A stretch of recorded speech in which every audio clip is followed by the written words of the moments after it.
Asante kwa kuichagua na kuendelea kuifuatilia Tiki TV, mwendelezo wa habari, matukio pamoja na mikasa. Katika hali ya kustaajabisha nimekutana na brother ambaye mtaa wote wanamfahamu kwa jina la Jogoo. Ukisikia Jogoo unaweza ukajiuliza kwa nini Jogoo? Yapo matukio mengi sana makubwa nyuma yake. Tunakwenda kusikia historia hii ya ajabu kubwa na ya kusisimua kutoka kwa brother Jogoo, ikiwa sio jina lake halisi, ni jina la mtaa. Atakwenda kutuambia majina yake kamili kisha kutupa mkasa huu ambao unabeba visa vingi sana katika historia ya maisha yake. Na kabla niwakumbushe tu, kila sekunde moja ina thamani kubwa zaidi. Katika maisha hakuna muda wa kupoteza. Bofya subscribe kisha alama ya kengele, tuwe familia moja. Tiki TV, kiakili zaidi. Mimi naitwa Kelvin Shayo. Brother Jogoo, habari? Namshukuru Mungu kaka. Mimi yani kabla ya kuitwa Jogoo nilikuwa naitwa Ramadhani Juma. Ramadhani Juma Isa. Mzaliwa wapi, mwaka gani? Mzaliwa Dar es Salaam. Nimezaliwa mwaka 95. Mtoto wangapi katika familia? Mimi mtoto wa pili katika familia, watoto watatu. Upande wa baba tupo 12, upande wa mama ndio hao nakwambia tupo watatu. Na mimi mtoto wa pili, lakini kwa baba tupo 12. Na hata maisha yetu yenyewe kwa ndio hivyo natural.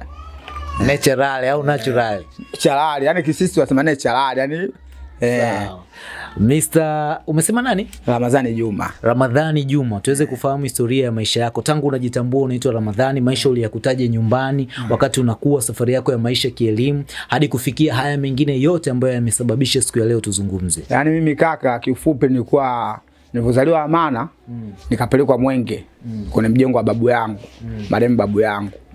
Na babu ule mjengo ule alisema kabisa hata kama akifa wasiuze. Kutoka najua atakuwa rajukuu, baadaye atakuwa vitukuu. Sasa familia nayo ilikuwa ina tamaa, kwa akageuka masharti, wakaja ule mjengo wakauza. Kwa tulivotoka Mwenge tukaja Mblati, mimi ngwa sijui wizi, sijui kutukana, sijui yani usela ngwa siujui. Sema nilivotoka kule sasa kuja huku shule, sasa kule shule la pili. Nilikuwa nasoma la pili Mwenge. Kwa hiyo kule baada ya kuhamia huku Mblati, itabidi sasa la pili nisikilizie, nikaja kuingia la tatu Blaisoni, Mblati Blaisoni. Ambapo kituo cha polisi kwa nyuma hapa kuna shule. Ndio pale ndo nasoma Blaisoni. Kwa hiyo nikasoma la tatu. Na hivyo hivyo nisaidie, Mungu nisaidie, kwa sababu tukitoka shule chuo. Kwa hiyo kidogo maisha ya chuo alikuwa kidogo anastendia, sio ya shule. Ya shule mimi uongo zangu kwa sipendi shule. Sababu ni kwa selewi. Sababu unaenda shule unajaa, ujala. Umetoka saa 4 unaenda naomba, unakuta mtu mwingine anaomba akupi. Mwingine ndio hivyo anakupa. Kwa hiyo ina maana maisha ya uni tulikuwa nimeanza toka shule. Nikimwona mtu kabisa ana vichange nilikuwa namnyatia. Unakuta huko kwa shule unamwibia mtu unaishi. Sasa kweli maisha akaenda. Shuleni mule kwa na watoto walimu kama wawili hivi. Sasa unajua maisha ya utoto kwa na vile vitunda vile vya ubuyu vile. Zamani kwa mnapigana, mtu anakaa nyuma anakupiga. Nimekaa naandika sikia kitunda cha kichwa. Na anakaa nyuma anamkuta mtoto wa mwalimu. Vipi wewe sababu ananipiga? Sasa mimi ndio nakupiga. Poa.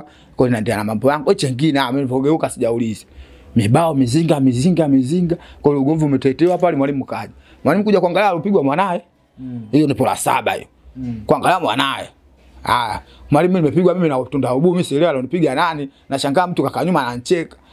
Wewe utakujua mtundu toka kitambo. Na shuleni yenyewe nimepewa jina lingine naitwa Pembe. Yaani siti Lama, siti Jogoo, shuleni kwa naitwa Pembe. Shaelewa wewe Pembe tunakujua wewe mtundu sana. Njoo huko. Mwalimu tabida nitoe nje, aanze kuniadhibu. Sasa mimi moyo kananiuma. Yaani mtoka nyumbani sijaelewa. Huku tena nakuja napewa bakola. Kwa hiyo kana sio kweli. Bakola la kwanza tu nikakota mijiwe. Mwalimu kibati kaingia ndani. Mijiwe kwenye bahati juu kwenye mlango. Walimu wanakimbizana. Nasikia Masai Getina anaita, "Masai ndio mkamata huku." Sasa Masai anapokuja ndio mimi ninapoenda. Kwanza Masai yeye kashangaa. Mtu anakuja kama kifutu. Rafiki utajua kweli anashangaa nimeruka ukuta alipopanda wa pili kibati. Ndio toka siku nikasikia baadaye baba anakuja kuniita. Wewe kwa shule vinga baba mzee. Mimi mazingira ya shule uongo zambi. Sielewi. Nikakaa kama mwenzi. Kwa hiyo babangu akangaa mazingira akanitafutia gereji ya kuchomea mageti. Kwa sababu babangu mimi mchomea mageti. Kaenda kuchomea mageti. Afika ninapochomea mageti napigwa shoti tu. Kila kichomea anapigwa shoti, ngaba baba akasimi siwezi. Ngoja kupeleka gereji, akanipiga gereji ya magari. Piga spana na tena ngasielewi. Kanchanganya kote sio kwenye nozeli kwenye nini ngasielewi.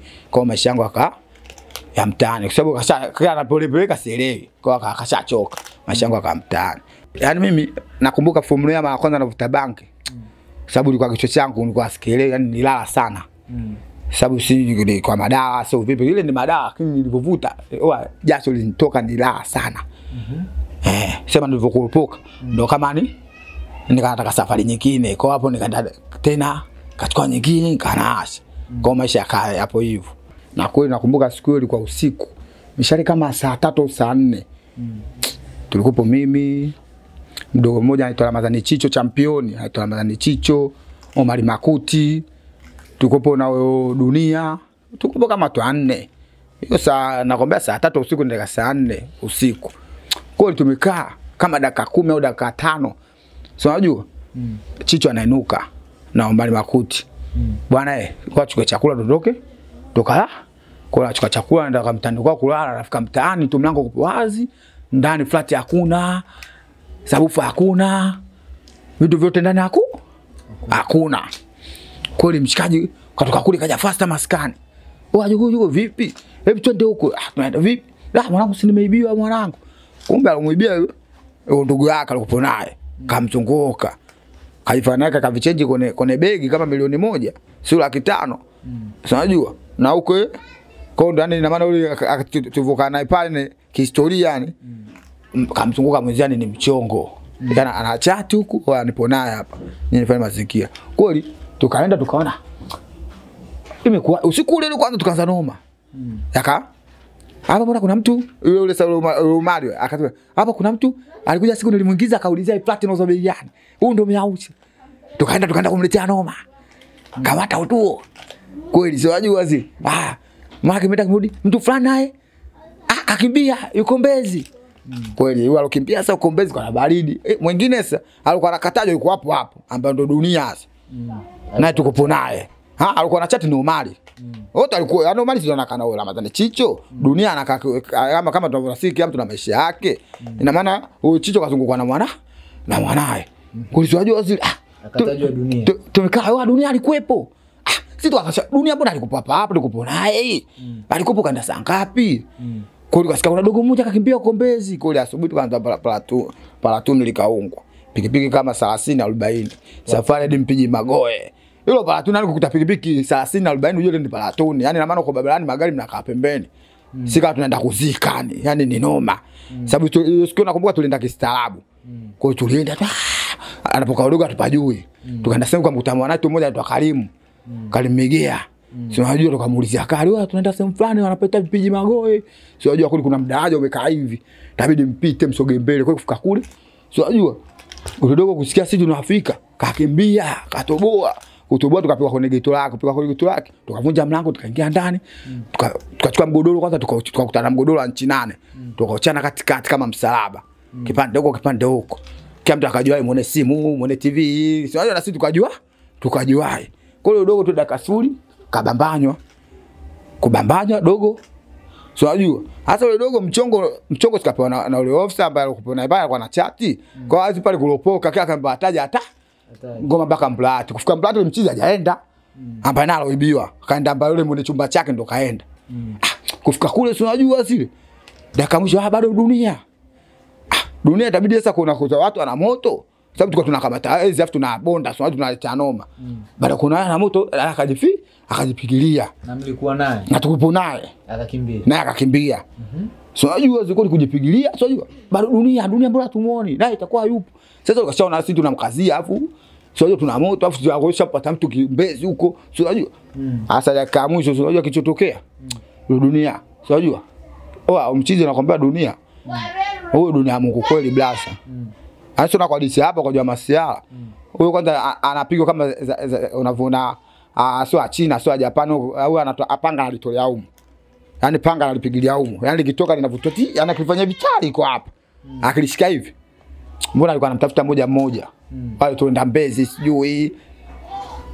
Nani? Jogo alikuepo. Nala ngoja. Kwa hiyo anakamata moja noma. Moja anakupiga visu. Anakupiga visu, anakuumiza. Ila haui. Akuui. Anakuumiza. Kwa dakika mwisho sasa nikaja kusikia bado jogoo. Na mimi nikaona sio kweli. Nilikuwa na panga yangu sema panga yangu liko kwa butu. Kaona sio kweli ngo alipigilia ndani. Nikaenda kununua panga lingine jipya. Sio unajua, kulinunua panga jipya sio unajua, nikaenda kalinunua huko na huko. Sasa na mimi nikanatembea nao. Kwa nipipinge ndesha nalo panga langu. Sio unajua, yani kina maana nikikutana haijaisha wiki blaza, Mungu ndio sio Asumani. Ndio nakutana na mdogo wangu anatoka huko shamba, ndio nakuja nakwambia ndio nakaa naye, napiga naye story wale wadogo walienda kufa. Vipi wala kata basi leo sio nifanyaje sio. Anapiga plani za kwenda sema Morogoro. Katoka kijijini hapo. Sema sasa nilikuwa kama wiki. Sema kaenda mama yake akampeleka shamba akarudi. Kurudi ndio hapo sasa karudi usiku. Ndio nikaa kama dakika 5 tutaongea. Dakika siku hizo kanta huko na kuja kulitia kesi mdogo janje anachoma moto. Wakati kaudi leo na ulikuwa naye. Na nilikuwa naye. Sio kweli. Ngoja ngoma ziondoke kwa ngoma kama 20 zikatoka. Baka Mblati. Kufika Mblati kweli mwanangu namkuta. Hapa dunia Mungu kumbuka siongei naye. So unajua hizo blaza vyokuelekeza kutoka vipengele dunia Mungu tuko kama vile yani kama mimi naye tumekunjiana kutoka na vipengele hivyo hapo naye kaonekana mwizi kumbe sio mwizi. Kwa hiyo mwanangu si unajua tumefika mpaka kule. Kufika mpaka kule si unajua zile. Mimi natanua hivi kati nakuta mdogo wangu kweli ana videdi nini la. Itabidi mchizi nimshobokee tu. Wa dunia. Mwanetu mdogo wetu. Kweli mwanangu ule kufika hajauliza kwanza yeye kanifurahisha. Hajauliza kalivuta paka. Watu wanakimbizana.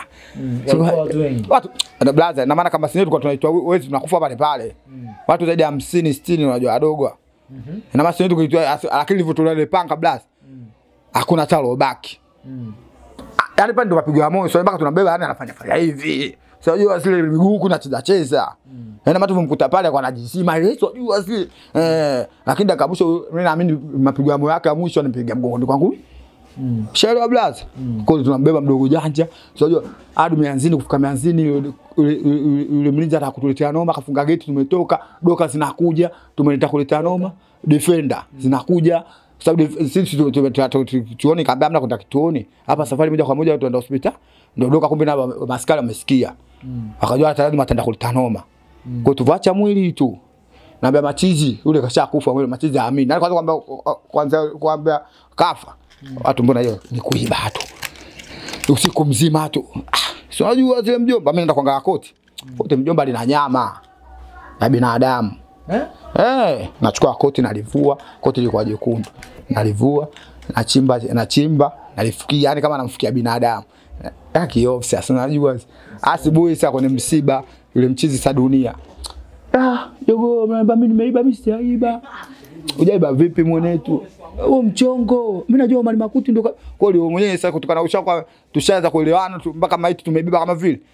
ina maana hapo mna tena kinyongo tabidi tuletu mkapatana tuchapatana kupatana sasa tabidi tukamete noma ule mchizi kwa hiyo kutoka ule mchizi kwenda kumetea noma tukaenda kutimua kwao mwaga sio misambusa sio nini si unajua ndugu zako huyu ambaye alomzunguka mwenzie kwa uhakika uhakika suru kuepo naye akakimbia yani naye ulisikia sisi tuna uhakika akakimbia baada ya kukimbia sasa tukaanza kuleta noma sasa kweli ya Mungu mengi tumekaa wiki haijaisha ndio nimekuja kutokea tokeo la Mwananyamala sasa hilo huo mwezi huu mmoja matukio matatu la kwanza nishakuhadisia ile hapa la pili na hili ndio la tatu nalimalizia ushanelewa blaza hiyo hilo ndio tukio la tatu ambalo la mwisho na kumbukumbu zangu nalikumbuka tukio la Mwananyamala la Mwananyamala ambapo mtu aliibiwa pikipiki mtu yuko Mwananyamala tukachukua machampioni wawili tukaondoka nao kutoka nao mabondia au machampioni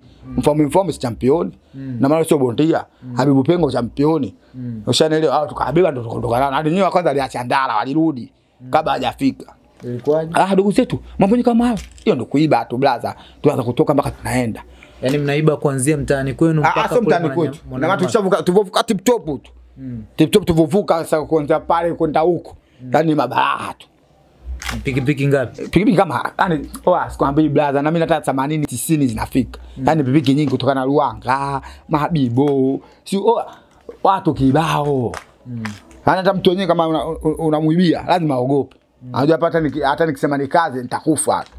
Kwa unakuta mtu mwenye basi chukua, unachukua unaondoka. Unachukua ina maana kipindi hicho sasa usera ulizidi sana. Dakika sasa madefender sasa kasikia milio. Kuna watoto wanaiba huko wanaua. Kweli, wakufika hajauliza. Hiyo unapigwa bunduki mjomba unamwona mwenzio anapigwa bunduki mbaya. Unaji? Kagaibu unakuta zinakuja. Sababu sasa jua kabisa kuna pipi kama 100. Kwa wale sasa washazamilia kufanya kuitamia ucho. Kwa sababu ukiwa kutoka kama vile ujulikane uweze kusema eti wale watu wameandamana wanajua wale ni panya road. Ushanelewa blaza. Yaani mkiungana sasa hivi nataka sasa hivi mkisema muungane 10 20. Hamwezi kusemekana ati mmekaa mmeunga akili eti mkaiba. Nyinyi ni panya road. Kwa sasa alivotoka huko Ustabei hajauliza unasikia mtu katupwa yule kule. Kwa ukiona vile unaona tayari na unapagaa. Kwa katika zile 80 90 100 uzipangwe wewe wa kwanza wewe wa mbele utoboe. Piga hesabu blaza watoboaje. Unakuta mtu unamgonga mwenzio unampanda safari. Yaani sasa ukimpanda mwenzio muangalie nyuma. Atajua mimi bala safari. Kwa hiyo tu mpaka maskani kuja maskani kuangalia mdogo wangu alikuwa nyuma na simu kama 7.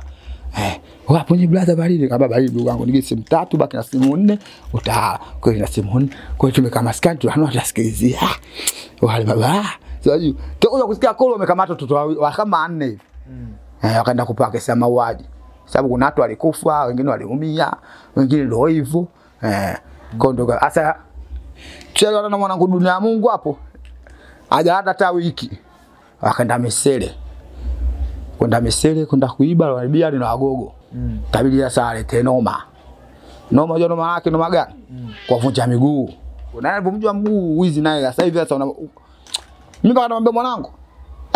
Kuli mwanangu acha tu Sunday. Bora tu Sunday. Sababu unasikia watu wamekufa, watu wanatupwa. Mwanangu umesanda. Hata mwenyewe mwanangu nakuona umesanda baba wewe. Hata hivi watafute buku. Tafute buku tujue moja. Hata tukikamata nasikia namba baba. Umeona baba? Mimi natafuta buku. Ili buku mwanangu wale mimi afu sasa unanikamata babangu huwa sina sasa sina unanisaidiaje? Unakuta mtu kwa kifikiria lakini umekamata umeiba au umemuumiza mtu sasa hivi mtu hawezi kukusaidia. Hajua umesamilia lakini baba umekamata pikipiki si una leseni ukimwambia mtu mzima mwenye akili zake kweli kijana leseni hana. Sema utasikia tu anakutoa lakini hebu jitahidi bwana ufusi leseni.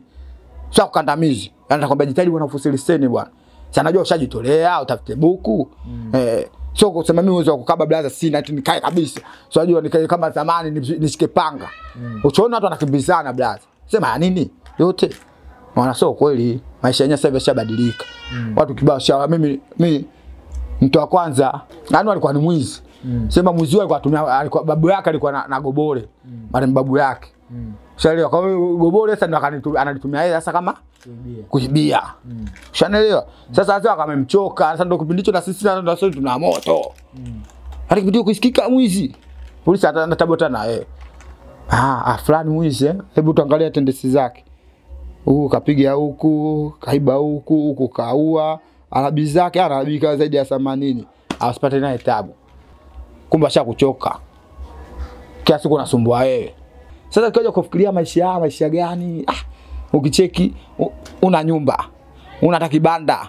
Mama ana nyumba, baba ana nyumba. Wewe una nyumba. Hapo unaendekeza usela. Ukifa utakuwa umeacha mwanya gani labda kusema labda hata mama yako kidogo akanufaika nalo. Mwanangu hapa labda katika vitu vyake vufanya kajenga nyumba. Au ana kibanda hichi. Kuna nini? Yaani safari yangu ya mapenzi imeanza vipi mjomba? Mimi safari yangu ya mapenzi nilimpenda mchumba, afu mchumba aliompenda alikuwa kashatolewa hadi barua. Shanaelewa sijui sema mara ya kwanza. Ndio mara ya kwanza hiyo. Kwa sababu nilivomtongoza akunificha. Alikuwa anaitwa Mariam. Nilivomtongoza akunificha mimi na mtu wangu kashanitolea hadi barua. Bali sio si masela. Baridi nimeweza kwa mtu wa pili poa. Unajua unasemaje? Ngoja nikufikirie. Baridi poa.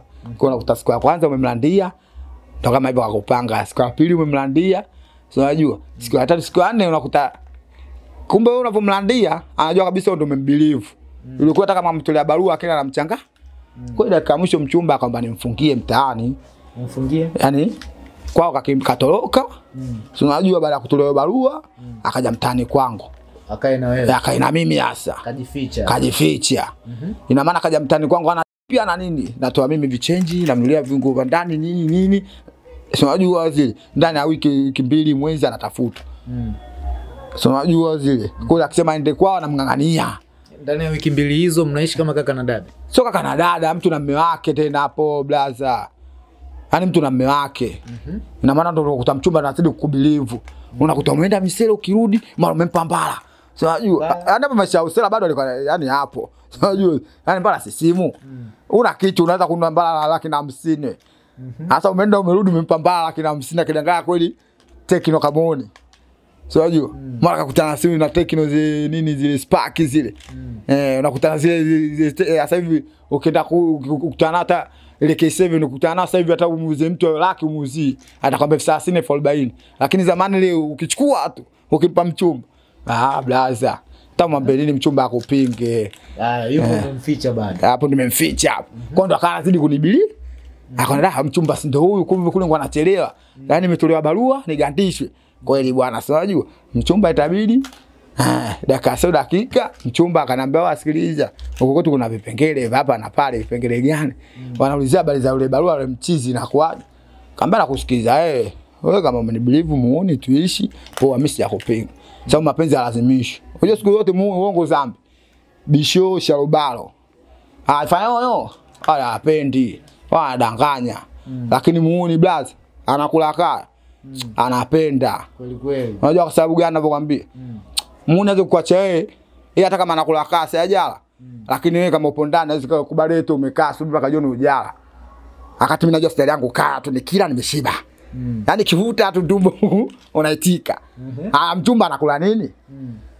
Unakuta sio kweli. Kwa nini umeshangaa umeingia kuna huku kule umeviga mtaani mchumba atoki ndani sio shamfungia umebebea chips yai kijuisi unajua ukifika mchumba akifungua chips yai juisi kalizika nayo ajui mission unazofanya ajui na ana hapa ajui mission unazofanya anajua kama bodaboda lakini bodaboda yako ni nayo na anaposhangaa ushanelewa hapo brother ajui kwa hiyo maisha yameenda hivyo kwa dakika mwisho mchumba nimefika mwaka kule kwenye swala la barua huko ni swala la barua ndio kashamtupa kule kashamtupa mimi alinipanga kabisa na alivyonipanga siku nilipomfungia ndani kama mwezi akaja akanielekeza ndio nikamwambia bwana sikiza hapo ndo nakusikiza vipengele vyako wewe kama mdelivu mimi mtupe kama hujanibilivu mimi sio kukuforce kweli ndo kama maisha ndo kama kama mimi namtupa bwana ishi na wewe kweli tunajua zile maisha ya kweli kwa dakika mwisho mchumba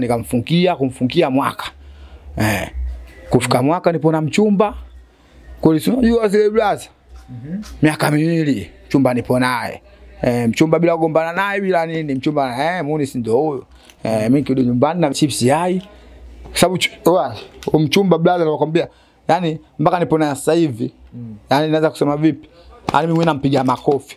Yani chumba tulichoanza kukaa naye maisha yetu. Umeona kwanza hapa umeona hapa blaza hadi huko hicho ndo chumba sawa kitanda yani kitanda kikubwa lakini mchumba akakubali kuishi na mimi alafu na kazi hicho chumba nachukua rakaa kunguni kibao yani wadudu unajua wote mimi naishi nao ana mpaka kijana mchumba wangu da mimi nang'ata mchumba anambia tulia mchumba wangu vumilia tena anadanganya hapo na ndugu zangu naishi nao kwa hiyo ungakuta ukutani simizi sasa ndo godoro sasa nimekutana na ukuta.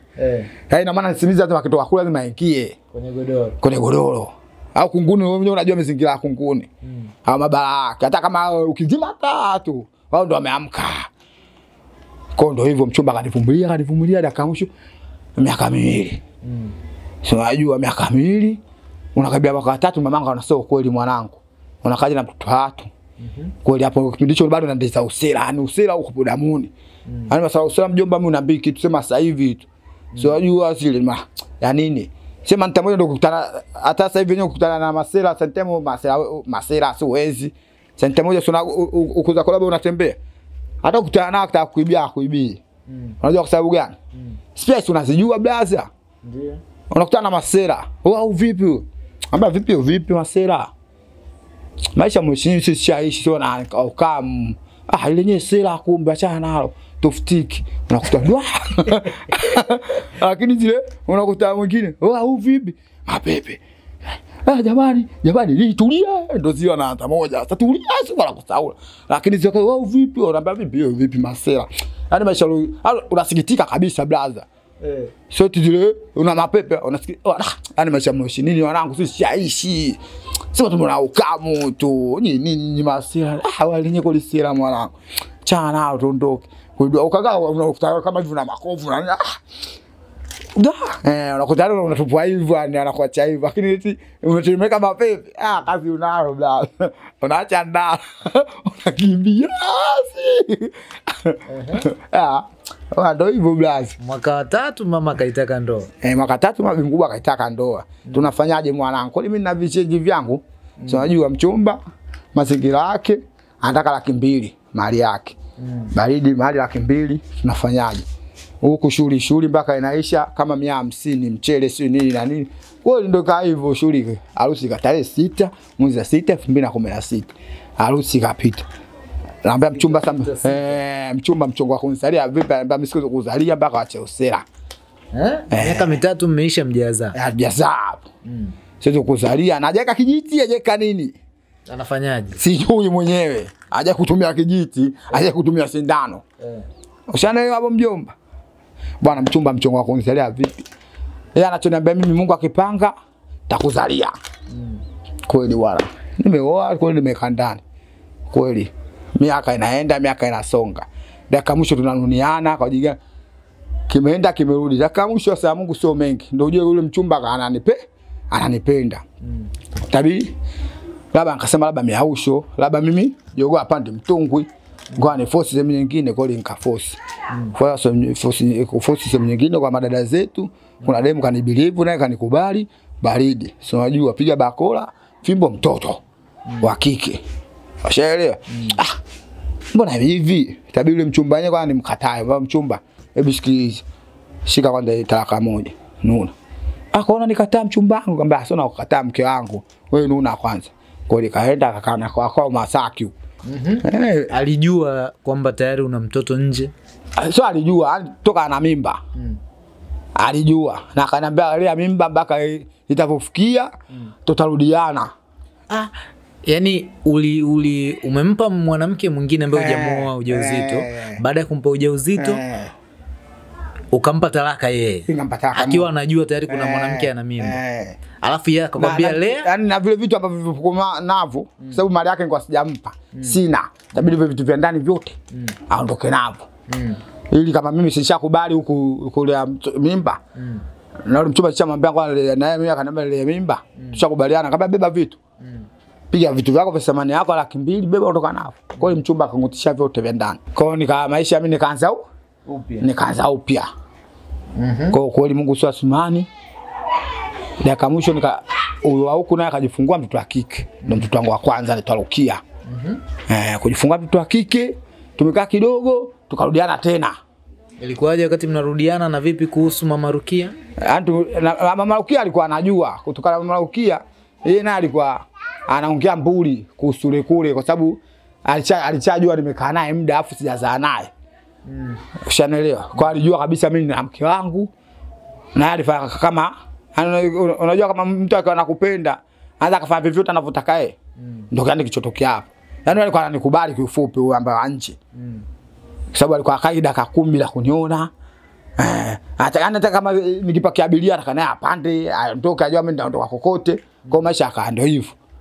Kwa dakika mwisho kule mke wangu nikaja huku, ngamasikiliza office. Mtoto mpelekee bi mkubwa. Nimeenda ukana na mke wangu. Kwa baridi kule na mke wangu kashina. Silanda sana. Sio maisha ya jana. Nikakutana demu mwingine. Mimba, mtoto. Huyu mke wa ndani bado hajazaa. Sasa unaona kichotokea Mungu avuka fundi blasi. Huku sikeme mpa mimba. Huku na mimba. Huyu wa ndani hapo mmekaa muda gani ndio anapata ujauzito? Yaani baada ya miaka kama 10. Sababu piga hesabu tarehe 6 mwezi wa 6 2016. Ndio mtoto atoka kesho 40. Mwaka 2025. Ndio ananisalia mtoto. Maana sasa hivi mtoto hana hata miezi, hata ana mwezi sasa. Nakwambia kesho ndo anatoka 40. Maana leo ana siku 39.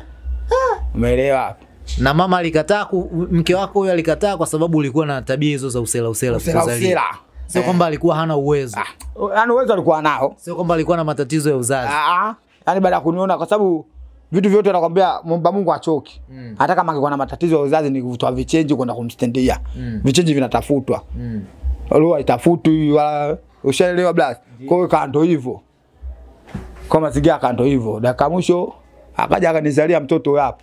Sasa ananizalia na huko naye mchepuko nje na mwingine nimepata kanizalia mtoto wa kiume. Kwa mwezi umwaka na watoto watatu. Wawili kwa mwaka huu. Na yule mmoja watatu. Maana yule mmoja ana miaka 4 au kwa huyu huko kashatoka 40 wa kiume, wa kike ndio kesho atoka 40. Ushaelewa hapo? Na amejua kuhusu huyu mtoto mwingine. Asijue vipi sasa? Kwa nini amejua ilikuwaje, akajua na alipojua ilikuwaje? Yaani akajua vipi, yani kwamba kuna mtoto tena mwingine. Yaani alijua kuna mtoto. Kutokana na yule toka mimba. Huyu wa pili tena. Huyu wa pili nilimwambia toka mimba. Ndio unajua yule alikuwa ananipenda. Shana kwa damu zinaendana tu. Nilimwambia mimi kuna demu nimemtia mimba moja mbili. Akaniambia kabisa mimba yako, kabla mimba. Sababu demu ilikuwa 1 2 3 alika mijiti, mimi nikampa hela kutoa mijiti, nikamtulia hadi dawa akanywa. Shana ndo mazingira kaya hivyo. Basi saa kama mimba yako. Na kweli Mungu sio Asumani. Huyu unakutana na mimba, huyu ana mimba. Baka anashangaa imekuaje? Au Mungu sababu si bado nampenda huku mke wangu. Kwa hiyo kasimwachi. Huku tena mchepuko nimempa mimba. Kwa Mungu ngoja tuone hasa. Usajifanya una kichwa kigumu. Wote wako. Kwa ndo maisha yaka hivyo. Baada ya watoto kuzaliwa, vipi kuhusu hali yako, mahusiano na huyu mchepuko wa kwanza na huyu wa pili na mke wako? Huyu wa kwanza sina ujamaa nao. Kwa kweli kutokana na mwanangu kamchukua mama yangu ndo anaishi naye. Huyu wa pili naye sema mtoto bado mdogo. Kutokana na mshukuru Mungu kwa kunijalia mke wangu kashajifungua akazaa. Vipengele vilikuwa hivyo. Na mimi na sasa hivi kitavyokuwa mke wangu sio kugombana naye, sio kulitana labda kumpeni kuhusu mazingira kama zamani usela sio nini, sio maisha ya mtoto kama hivyo kashajifungua. Ina maana tena hapo labda mimi mwenyewe sasa si itakuwa mpumbavu, sio hata sijaelewa.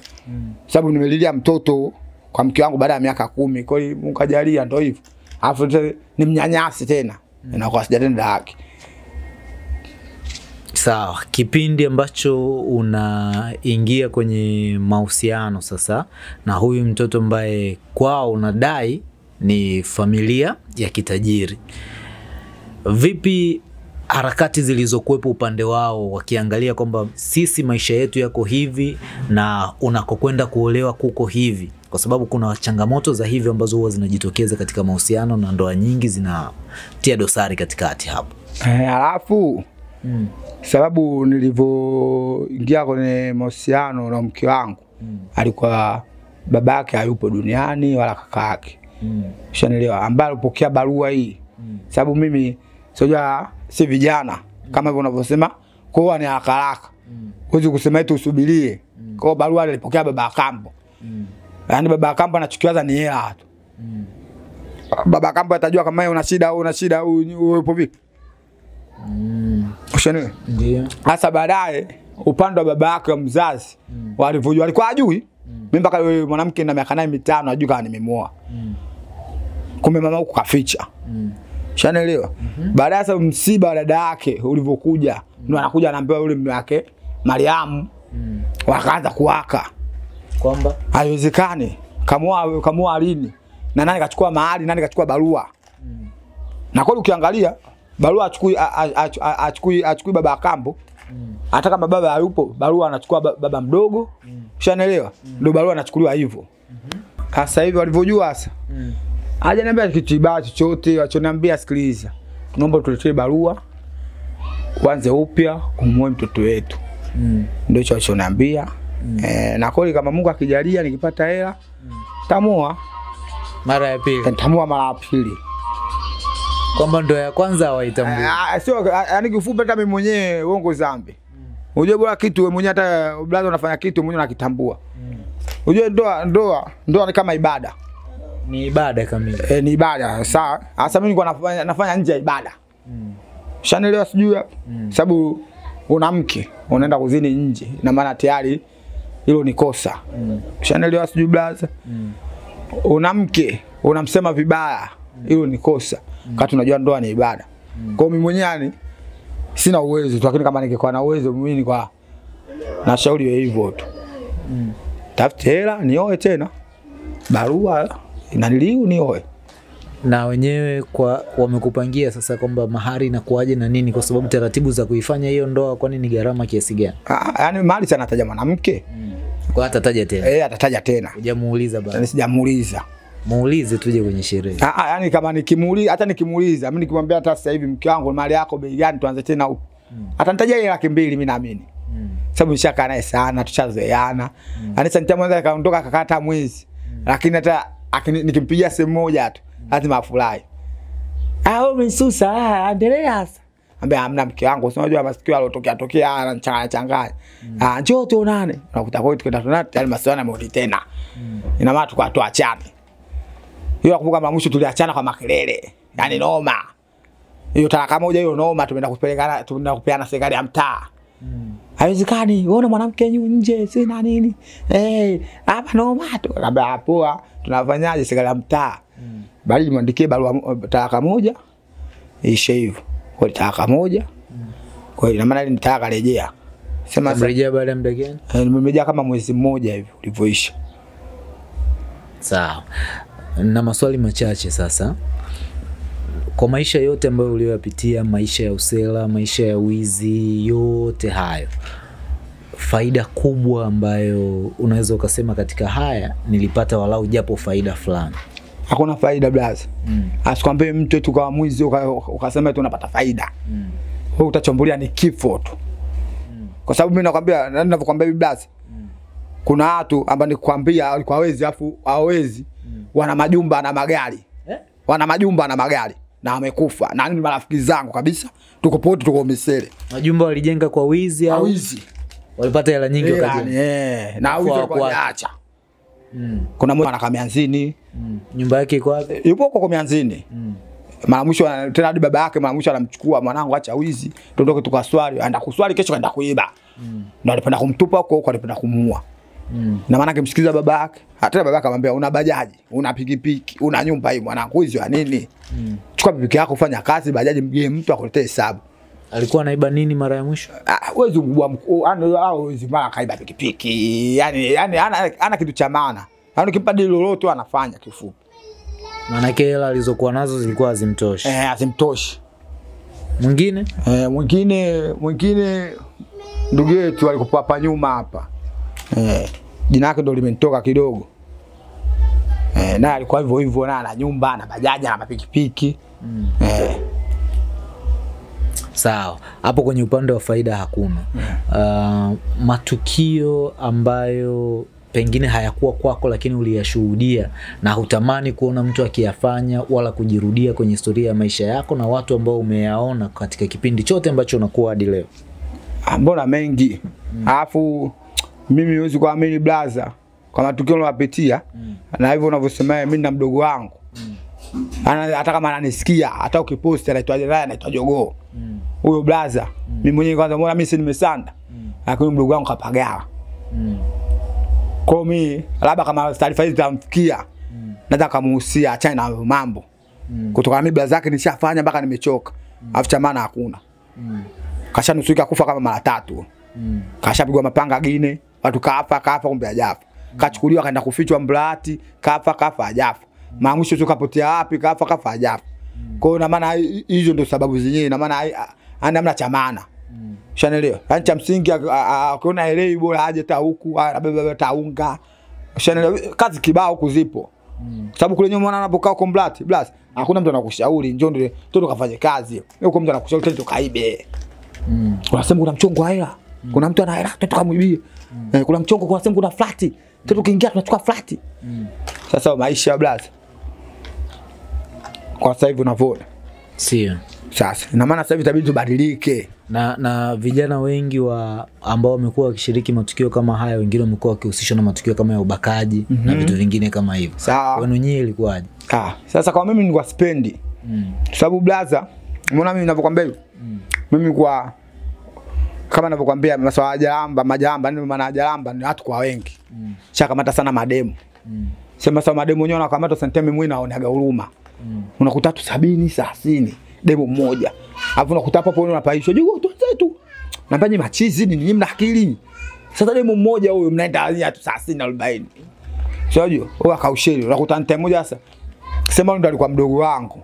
Sio unajua? Tumekutana upande wa mama anakuambia tumekutana watu watatu. Namkuta kutoka uchochoni Kibati. Sio unajua?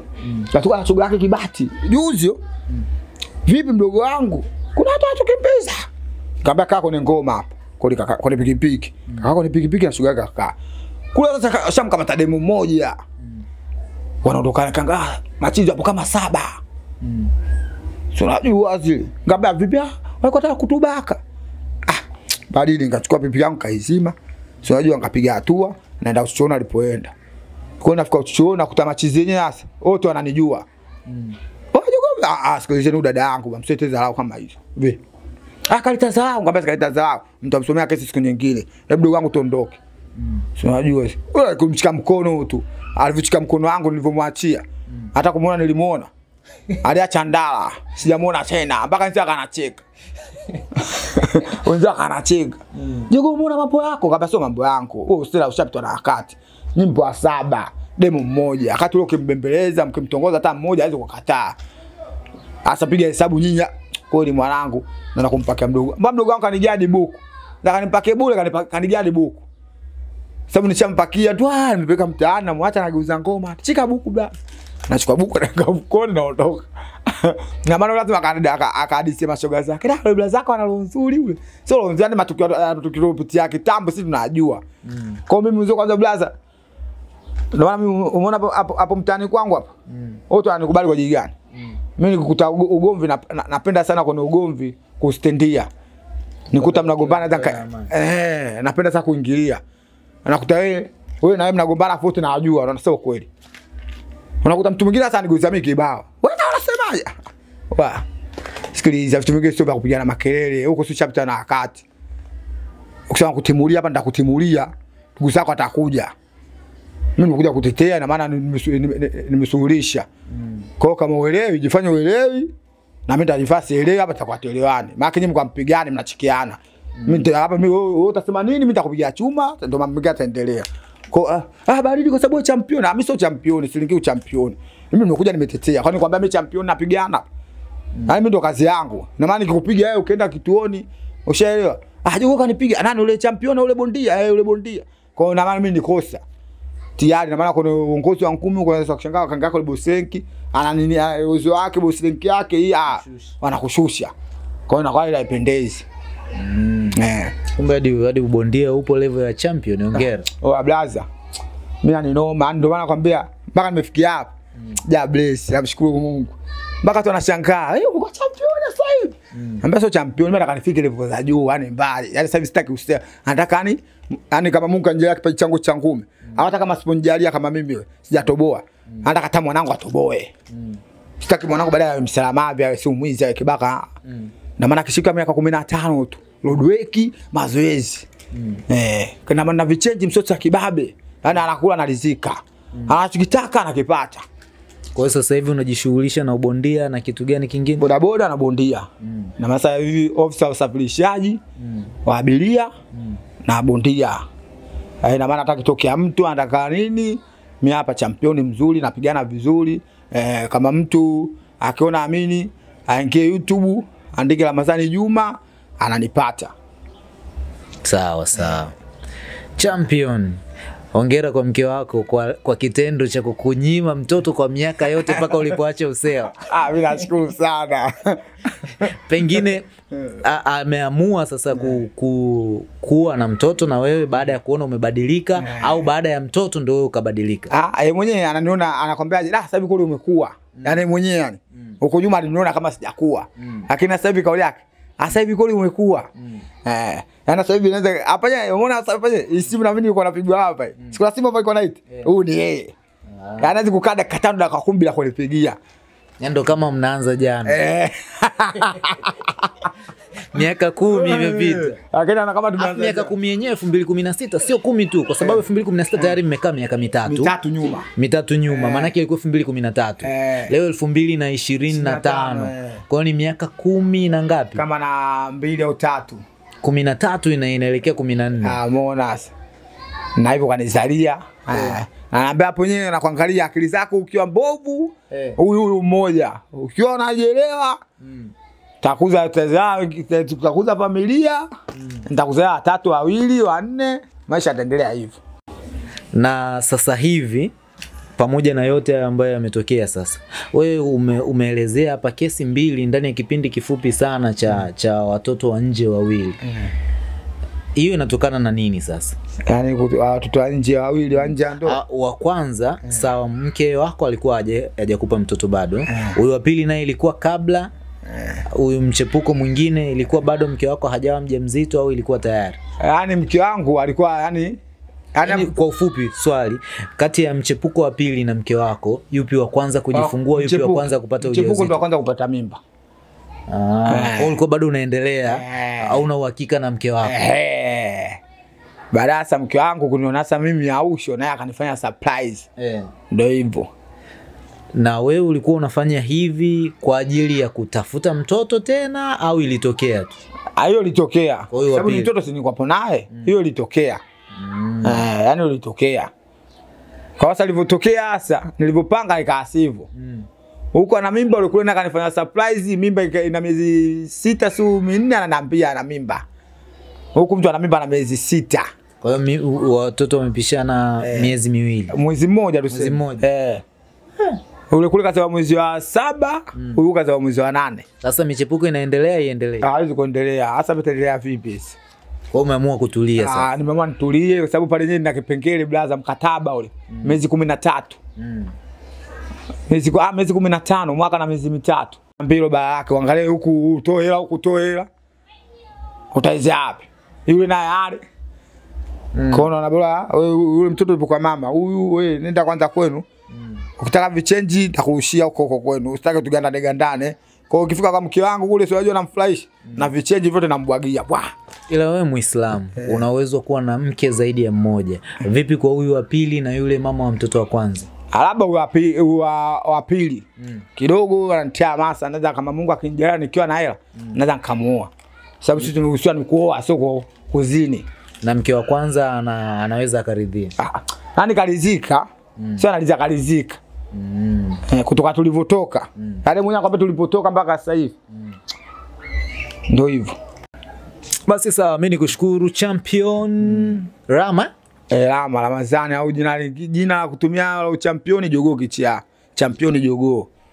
Sawa. Nikushukuru sana kwa muda wako. Niwashukuru wana familia wote wa Tiki TV ambao tumekuwa pamoja kuanzia mwanzo hadi sasa tunapoelekea kuhitimisha. Niwakumbushe tu kila sekunde moja ina thamani kubwa zaidi katika maisha. Hakuna muda wa kuupoteza. Bofya subscribe kisha alama ya kengele tu ya familia moja.